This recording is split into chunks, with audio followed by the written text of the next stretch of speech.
Audio Jungle. தமிழகத்தில் சட்டம் ஒழுங்குங்கிறது இல்லை. நீங்கள் இப்போ பார்த்தீங்கன்னா டிஎம்கே கவர்மெண்ட் எப்போ வந்ததோ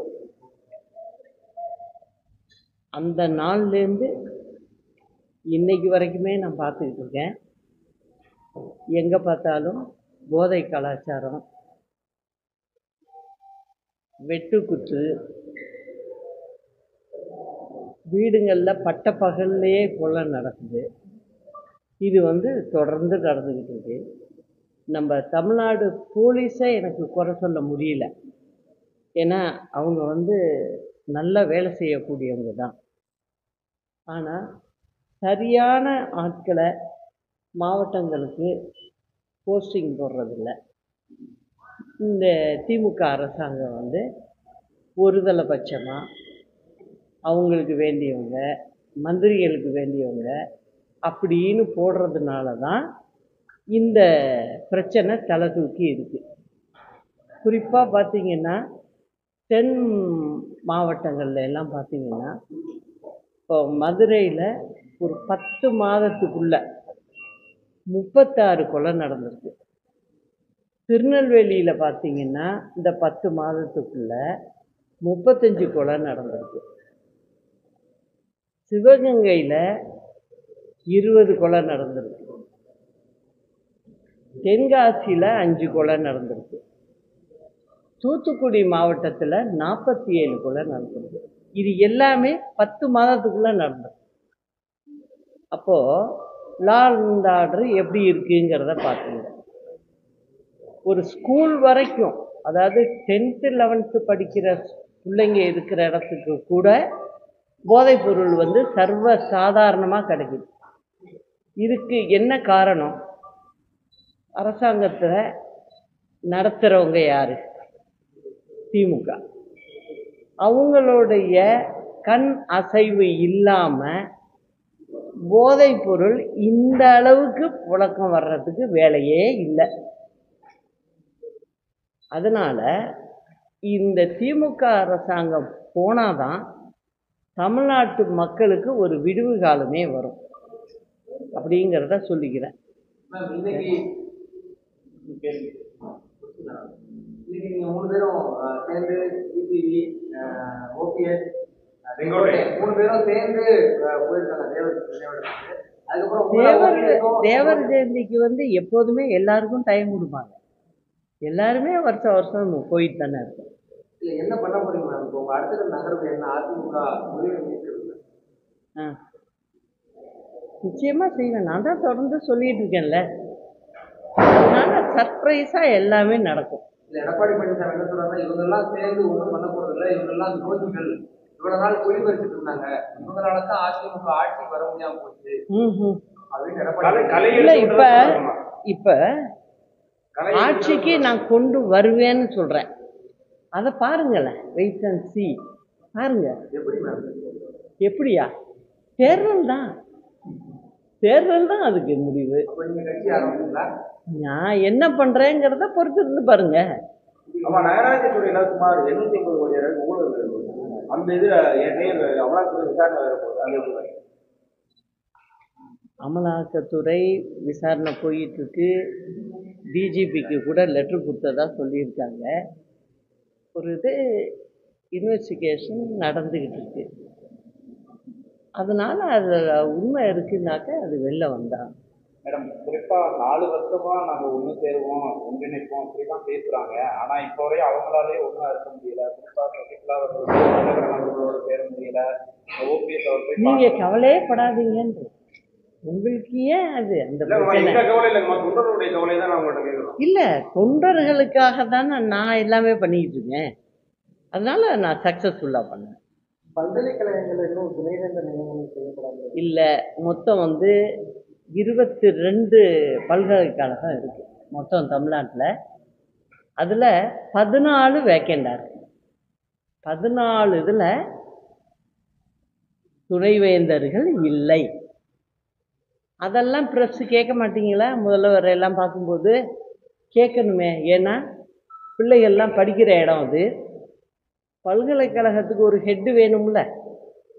அது இல்லைங்கிறப்ப நம்ம தமிழ்நாட்டு ப்ரெஸ்ஸு ஏன் சும்மா இருக்குது, வாயடைச்சு மௌனமாக இருக்குதுன்னு எனக்கு தெரியல. கேட்கணும் நீங்கள்லாம். ஏன்னா ஒரு யூனிவர்சிட்டியில் வந்து ஒரு தலைமை இருந்தால் தான் அந்த இடத்த வந்து ஒழுங்காக பார்க்க முடியும். அது வந்து பிள்ளைகளுடைய படிப்பு வந்து கெடுறதுக்கு வந்து இது ஒரு காரணமாயிடுது. ஏன்னா ஒரு ஹெட்டு இல்லாமல் அடுத்த லெவலில் உள்ளவங்க திமுகவுக்கு வேண்டியவங்களா இருக்காங்கன்னா அவங்களே வச்சுட்டு ஓட்டிடுவோம் அப்படிங்கிற ஒரு எண்ணம் வருதுல்ல. அந்த எண்ணத்துக்கு முற்றுப்புள்ளி வைக்கணும்ல. அதுக்கெல்லாம் ப்ரெஸ் எல்லாம் வந்து கொஞ்சம் கேள்விகளை அமைச்சர்களை பார்த்தோ முதல்வரை பார்த்தோ கேட்டிங்கன்னா நல்லாயிருக்கும். ஏன்னா நான் வந்து ரொம்ப கவலைப்பட்டு நான் இதை சொல்லிக்கிட்டு இருக்கேன். தமிழ்நாட்டில் உள்ள பத்திரிகைகளுக்கும் சரி மீடியாக்காரவங்களுக்கும் சரி அது முக்கியமான விஷயம். அதனால அதை கேட்டால் நல்லாயிருக்கும். ஏன்னா இப்போ நான் சொன்னது தான் நீங்களே ஒரு மாதிரி அதிர்ச்சியாக பார்க்குறீங்க. நீங்கள் ப்ரெஸ்ஸு 14 இதுக்கு பல்கலைக்கழகங்களுக்கு இன்ன வரைக்கும் விசி வைஸ் சான்சலர் போடலன்னு சொல்லும்போது அப்படியே ஆச்சரியமாக பார்க்குறீங்க. அந்த மாதிரி பார்க்கக்கூடாதுன்னு நான் நினைக்கிறேன். அதனால் செஞ்சிங்கன்னா நல்லாயிருக்கும். அதே மாதிரி பார்த்தீங்கன்னா ஒரே ஒரு யூனிவர்சிட்டி லா யூனிவர்சிட்டி அம்மா கொண்டு வந்தது, அம்பேத்கர் யூனிவர்சிட்டி. அதுக்கும் வைஸ் சான்சலர் இல்லை. அதனால் அங்கே கிட்டத்தட்ட 600-680 பிள்ளைங்க படிக்குது. அதுக்கு ஒரு வைஸ் சான்சலர் இருந்தால் தான் நல்லாயிருக்கும். நம்ம தமிழ்நாட்டிலேருந்து வர்ற லாயர்ஸ் வக்கீல்கள் வந்து நல்ல ஒரு பேர் எடுக்க முடியும். தமிழ்நாட்டிலேருந்து ஒரு வக்கீல் போய் சுப்ரீம் கோர்ட்டுக்கு போயிருக்காங்க பேசுகிறாங்க அப்படின்னு சொன்னால் அதுக்கு அடித்தளம் வந்து வீசி இருக்கணும். இல்லை, அது இல்லாமல் இருக்கு. மேடம், குறிப்பாக செங்கோட்டையன் உங்களை சந்திச்சதுக்காக நடவடிக்கை எடுப்பேன் அப்படின்னு சொல்லி மதுரையில் எனக்கு சொல்லியிருக்கிறாரு. ஏன்னா உங்களை பார்த்ததுக்காக, ஏன்னா குறிப்பாக உங்களை பார்த்ததா தான் அவங்க சொல்லி கேள்விப்பட்ட கட்டாயம் படிப்படியான நடவடிக்கை இருக்கும் அப்படின்னு சொல்லியிருக்காரு. அதாவதுங்க, யார் என்ன நடவடிக்கை எடுத்தாலும் சரி, இப்போ தமிழ்நாட்டில் உள்ள அனைத்து இந்திய அண்ணா திராவிட முன்னேற்ற கழக உறுப்பினர்கள் தொண்டர்கள் இவங்களெல்லாம் போய் எடுக்க முடியுமா என்ன? ஏன்னா நான் எல்லாரையும் பார்த்துக்கிட்டு தானே வரேன். என்னை பொறுத்த வரைக்கும் நான் எல்லாருக்கும் பொது தான். அதனால் எல்லா தொண்டர்களும் என்னை பார்க்குறாங்க. அதனால் எத்தனை பேரை எடுக்க முடியும்? பள்ளிக்கரணை சதுப்புநிலை வந்து தனியாருக்கு வந்து எதாவது தொடர்பாக அந்த ஒரு அறிக்கை வேறு வந்திருக்கிறது. இது எப்படி பார்க்குறீங்க? அது செய்யக்கூடாது தான். ஏன்னா அது வந்து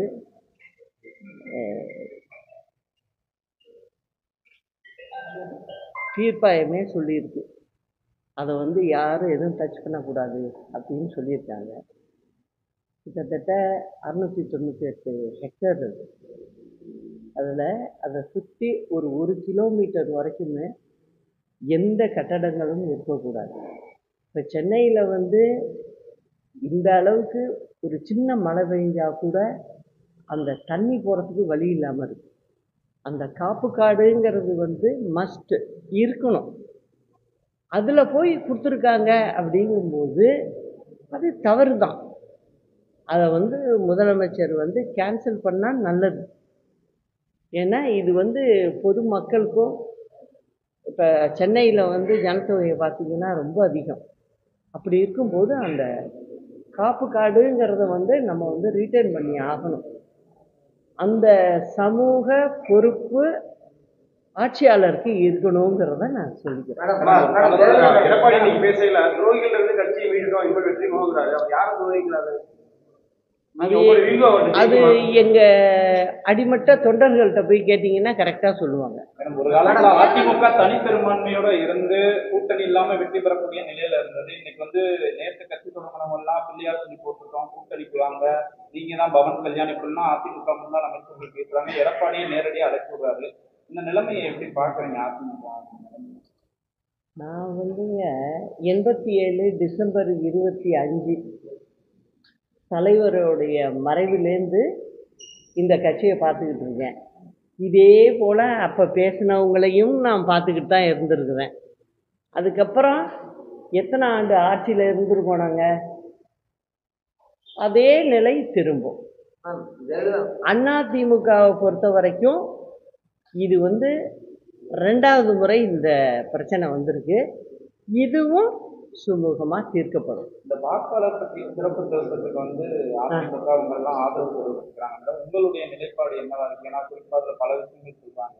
என்ன சொல்றாங்க சொல்லுங்க நீங்க. மத்திய அரசு என்ன தேர்தல் ஆணையம் என்ன சொல்றாங்கன்னா, இதன் மூலமா அந்த இறந்தவர்கள் மற்ற முறைகேடாக இருக்கிறதெல்லாம் நீக்கப்படும் அப்படின்னு சொல்றாங்க. சரியா தானே சொல்றாங்க. ஆனா திமுக உள்ளிட்ட கூட்டணி கட்சிகள்லாம் அதுக்கு எதிர்ப்பு தெரிவிக்கிறாங்க. நான் இப்போ அதை பற்றி கொஞ்சம் விளக்கமாகவே சொல்கிறேன். ஏன்னா நீங்கள்லாம் வந்து என்னன்னு தெரில, இப்போ உள்ள ப்ரெஸ்ஸு ஒருதலை பட்சமாக இருக்கோ அப்படிங்கிற மாதிரி ஒரு ஃபீலிங் இருக்குது எனக்கு. அது இல்லைன்னு நீங்கள் தான் காமிக்கணும். அதாவது மக்கள் பிரதிநிதித்துவ சட்டத்துப்படி தேர்தல் ஆணையத்துக்கு இதை செய்யக்கூடிய உரிமை இருக்குது. இதை அவங்களா தேர்தல் ஆணையமாக எடுத்துக்கிட்டு செய்யலை, நம்ம சட்டத்திலே இருக்குது. அதுபடி பார்த்தீங்கன்னா 2006 நம்ம ஆட்சியிலேயே அது வந்து இங்கே வந்து இந்த எஸ்ஐஆர்னு சொல்லுவோம், அதை வந்து இங்கே செஞ்சாங்க. அம்மா வந்து கூச்சல் போடல, ஒன்றும் செய்யலை. இது வந்து ப்ரொசீஜர், இது அதனால் தாராளமாக செய்யட்டும் அப்படின்னு தான் சொன்னாங்க. அப்போ செஞ்சப்ப 6.5 லட்சம் வாக்காளர்கள் நீக்கப்பட்டன. அதனால் அம்மா வந்து அதை வந்து ஒரு அபிஷியலாக தான் எடுத்துக்கிட்டாங்களே ஒழிய அதையே பூதாகாரமாக இந்த மாதிரிலாம் நாங்கள் ஆக்கலை. திரும்ப பார்த்தீங்கன்னா 2006, 2011 இந்த இடைப்பட்ட காலத்தில் திமுக ஆட்சி. அந்த சமயத்தில் இது வாக்காளர் சிறப்பு திருத்த இது வருது, நடவடிக்கை வருது. திமுக இருந்தபோது எவ்வளோ வாக்காளர்கள் நீக்கப்பட்டாங்கன்னு தெரியுமா உங்களுக்கு? 49,82,000 பேரை நீக்கினாங்க. நல்லா கவனிக்கணும் நீங்கள். திமுக இருக்கும்போது இவ்வளோ பேரை நீக்கியிருக்காங்க. அம்மா 2006 இருந்தப்ப 6.5 லட்சம் பேர். அது ஜெனியூன். அது இருந்தவங்க இருப்பாங்க, வேறு ஊருக்கு வேறு இடத்துக்கு போய் வேறு ஸ்டேட்டுக்கு போய் செட்டில் ஆனவங்க இருப்பாங்க, அந்த மாதிரி இருக்கலாம், அது யதார்த்தம். ஆனால் திமுக ஆட்சியில் இருக்கும்போது கிட்டத்தட்ட 49,82,000 பேரை நீக்கியிருக்காங்கன்னா அவங்க உண்மையான வாக்காளர்னு நீங்கள் நினைக்கிறீங்களா? இல்லை. அதனால் என்னை பொறுத்த வரைக்கும் இப்போ நான் என்ன சொல்லுவேன் அப்படின்னா, திமுகவுக்கு இது பிரச்சனை. ஏன்னா இந்த மாதிரி வாக்காளர்களை சேர்க்கறதுல ரொம்ப மும்மரமாக இருப்பாங்க. அவங்க எப்போதுமே உள்ள வியாதி அவங்களுக்கு. அதனால இப்போ என்ன பண்ணணும்னா, எதிர்கட்சிகள் அப்படின்னு இருக்கிறவங்க வந்து மேக்சிமம் எல்லாரும் திமுகவோட கூட்டணியில் இருக்காங்க. அதனால எத்தனை பொய் வாக்காளர்கள் சேர்த்தாலும் அவங்களுக்கெல்லாம் நல்லது தான். அதனால அவங்க எல்லாரும் எதுக்க தான் செய்வாங்க. எங்களை மாதிரி எதிர்கட்சியாக இருக்கிறவங்க தான் விழிப்போடு இருந்து இந்த நீக்கல் நடவடிக்கை எடுக்கும்போது ரொம்ப கவனமாக பார்த்துக்கணுங்கிறத நான் பொதுப்படையாக சொல்லிக்கிறேன்.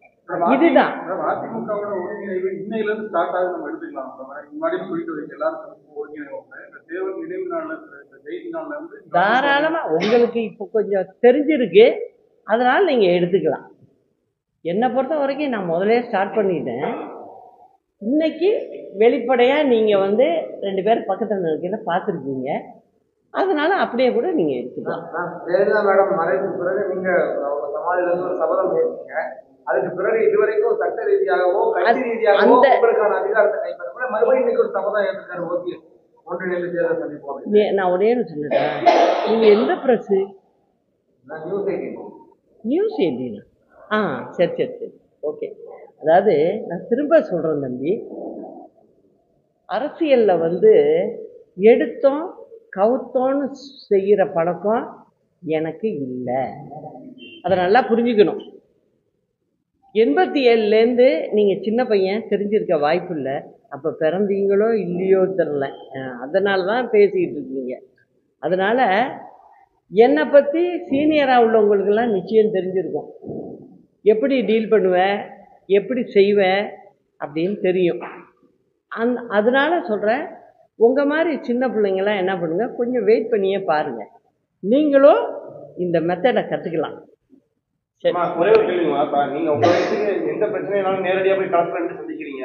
ஆனா இப்போ ஒரு கட்சி ஆரம்பிச்சுட்டு ஏதாவது பனையூர்ல வச்சு டீல் பண்றாங்க. அது நீங்க அவங்கள்ட்ட போய் கேட்கணும். நீங்க எனக்கு என்னுடைய அனுபவம் என்னன்னு உங்களுக்கு தெரியுமா தெரியாதா? அதுவும் வந்து நாங்கள் வந்து இப்போ எல்லாம் இருக்காங்கல்ல, அந்த மாதிரி ஸ்பூன் ஃபீடிங்கில் நாங்களாம் வரல, நாங்கள் வரலை, அம்மாவும் வரலை. தலைவர் மறைகிறாரு, அப்போ வந்து அவ்வளோ பிரச்சனைகள் வருது.